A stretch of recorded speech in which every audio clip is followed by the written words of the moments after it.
So, have you guys ever thought about the fact that if you save $1 a day, you can have $365 by the end of the year? It's crazy to think that. It's crazy. After a whole year, $365, $1 a day. You don't think $1 a day is much until the end of the year. That's $365. I don't know. I was just kind of thinking about, financial hacks and stuff like that. But number one, know your why. You need to know your why because you need to know why you're trying to improve your financial situation. You need to know the base and core of why you're trying to improve it. How are you really supposed to improve if you don't even know the reason motivating you to keep going and strive for that goal in the first place? Number two, use it up, wear it up, make with it, or do without. It's honestly important because you need to ensure that you are buying what you actually need. And when you are spending money on just what you need, you have a lot more money to invest. Put a rule in place to assure that you don't buy an item in that section if you have not used it all already. This gets you in the habit of making do with what you already have or doing without. Have you ever thought about the fact that if you had an emergency and you couldn't cover it, how it would be? I know that there's emergency situations that you just can't deal with without having money sometimes. Honestly, if you're not prepared for the situation to happen, you sometimes want to freaking just rip your hair out.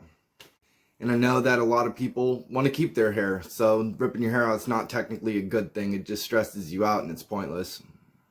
And honestly, this is where an emergency fund comes in. Because when you got an emergency, freaking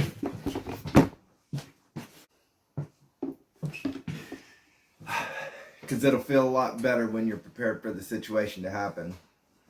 So be prepared for situations like this and build up an emergency fund. Whatever you're comfortable with, it doesn't matter. And just enough to keep your main expenses covered and be okay. I promise you that rather than spending whatever you spent your money on, your future self will thank you for it. Honestly, content on YouTube is your TV wallet's best friend. How much money is bet on sports games with the NFL and NBA while watching it all through the television network and pay-per-view? Let's say $60 a month on TV paperwork stuff, and for an entire year, that's $720. That's almost $1,000 for $60 a month on television. Honestly, that's crazy, and I don't know how people do it. That's insane. So yeah, do us all a favor, guys, and do yourself a favor. Freaking watch content on YouTube instead of cable TV. Freaking, what the heck was it? Freaking use credit cards to get cash back. Yeah, that's what it is. Use credit cards to get cash back. I mean, like, it's not going to be Lambo money or nothing, but it's definitely going to be some passive income. And you know what they say about passive income. Yes, passive income. Like the sweet, sweet passive income. That item that you spent your money on, you could have gotten cash back with that instead of nothing. Honestly, I think that's a freaking pretty good deal. My 3 suggestions are the Discover Secured Card, the Discover Cashback Card, and the Citi Double Cashback. Like I said, guys, you'd normally be making nothing, so might as well get a little cash back. But honestly, on that one right there, you need a good credit score in order to get a credit card. So you got to get that done first, and then you can get some cash back. I know that's a little kind of written in the rules of, non-said, but, I thought I'd say it. House hack.